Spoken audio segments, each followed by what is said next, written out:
Okay, the Columbia AH. 1902, maybe 1903. We are up and running again. I have replaced the felt washers between the motor and the motor board. That's been done to properly space out the crank so it's where it should be in the hole, and the speed control on the other side of the case. What else do we do? I was going to glue the tone arm where it's broken, there's a little piece missing where it holds the reproducer on. However, it is too cold in this building to really have glue that was set properly right now, so I temporarily duct taped it, and you know what? It worked. Clips on there tight. I used a little bit of felt around the long throat there to hold the horn on and give it a good seal, which it is doing. It's kind of jury-rigged, but it's working. It's working for now. During the warmer times, I will use the epoxy and I will fix the tone arm properly. But for now, this will do. I have it playing. It's not that much quieter, and I don't think anything really will quiet that too much. I mean, it's a matter of a very early motor that uses straight cut gears. And remember, this machine is from the very dawn of disc records and disc record phonographs. You know, not the dawn of recorded sound, that goes back to the 1870s, but let's call it the dawn of commercially viable recorded sound. This was when the Victor Company got its start. Edison was only a few years old. Columbia was brand new, pretty much just like Victor. And they were turning out machines, and they were experimenting as they went along. You can see this is what they call the front mount. This indicates on the front of the machine you have this arm and this long crane, and the horn is balanced on it, and the reproducer is attached directly to the horn. There's no tone arm on these machines. The early machines did not have that. That would not come along until 1904, 1905, somewhere around in there. And until then, all the early machines, including the one in the famous Victor Nipper Dog logo, used on every Victor machine, and RCA used it later on, that's front mount. Same as this one is. And what else? Well, there was nothing already. I did grease up the motor. But like I said, straight cut gears, you're not going to get them to be silent. It's just not in the design. That is why they changed it later. You notice that the newer motors have the gears kind of cut at an angle. That's so they mesh quieter, just like in the transmission of your car. You ever hear an antique car? I mean, a real antique. We're talking teens and earlier. Go down the road, and the gears are crunching and crashing and grinding and whining. That's because they're straight cut. Later on, they weren't. But we'll play the AH. I don't know when the last time this machine was played. Probably a very long time ago. I would say 40, 50 years maybe, judging on the sort of cobbled together repairs I saw on it. I don't have that many early records. My Monarchs are not here with me right now. But I do have a few early teens Victors. Well, two here anyway. And one probably from about 1910. That's Battle Hymn of the Republic. That one looks kind of worn, but you never know till you play them. I haven't played that one yet, and I want to, and this is a good machine to play it on. The reproducer, of course, has been rebuilt. I mentioned that in an earlier video, that these reproducers use a Victor Exhibition diaphragm and gaskets. There is no back gasket, obviously, but the white tube gasket is the same as used on all the exhibitions, long throat or otherwise. Alrighty, let's get a little closer here. Kick on the speed control. Oh, almost made a mistake.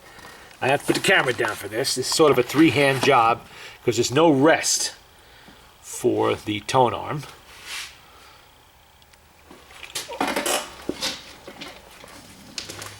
Alright. We gotta raise the tone arm. I mean, the reproducer. Kick on the motor.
No auto stop either.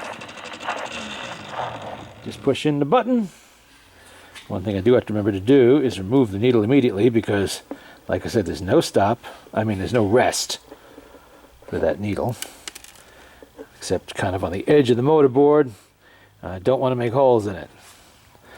Let's see. That was Silent Night, Hallowed Night. Being that it is Christmas Eve, I figured, why not? And on the other side, we have Hark the Herald Angels Sing, which is pretty close, I think, to the type of music that would have been played on these machines 120 some odd years ago. And we will wind it up because it is so cold. And I think the springs are strong enough to play 2 plays, but given how cold it is in here, I want a full power spring. Whoops, don't do that.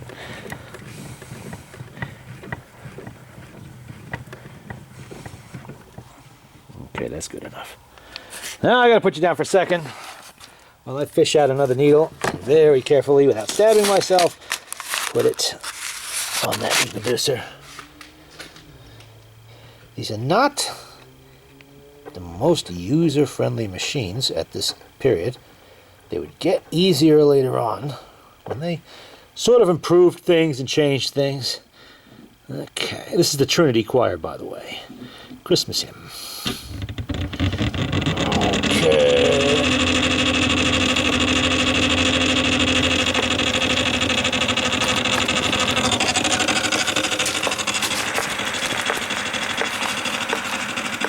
Huh. Do we have a skipping record? I will nudge it onto the first groove a little bit.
Okay, let's see. We'll try the one more that I have here of appropriate age. Let's remove the record, and I have replaced the felt, by the way. Got rid of that, not really sure what you'd call that. That was on there, wasn't actually felt, it was something else. Some kind of, I don't know, table fabric maybe? Not really sure what it was. Definitely was nasty though, so that had to go. Totally incorrect. I'm pretty sure green, Victor style green, was what these used, at least as far as I was able to tell. So hopefully, oh, you know, I should probably wind it up a bit. It's a lot better than what was there, though. I'll put it that way. And I will show you in a second here when I spin it up.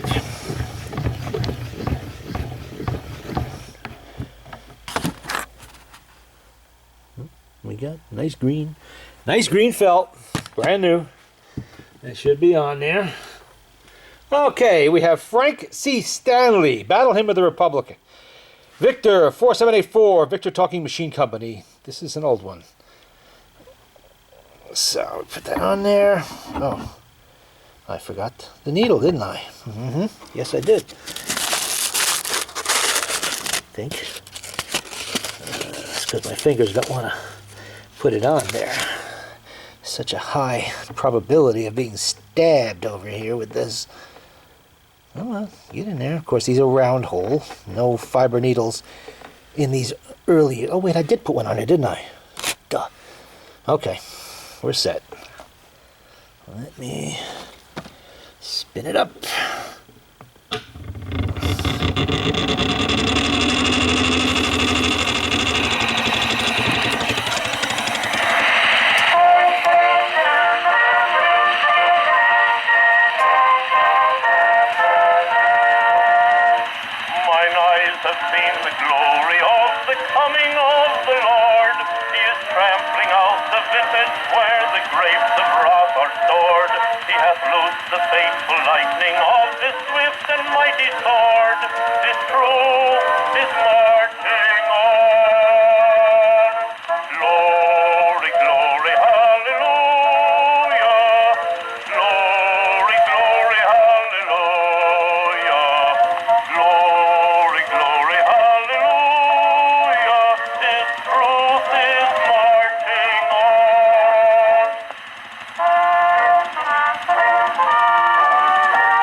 For sure, but it kind of sounded to me like we had a power fall off there a couple times and RPM drifted.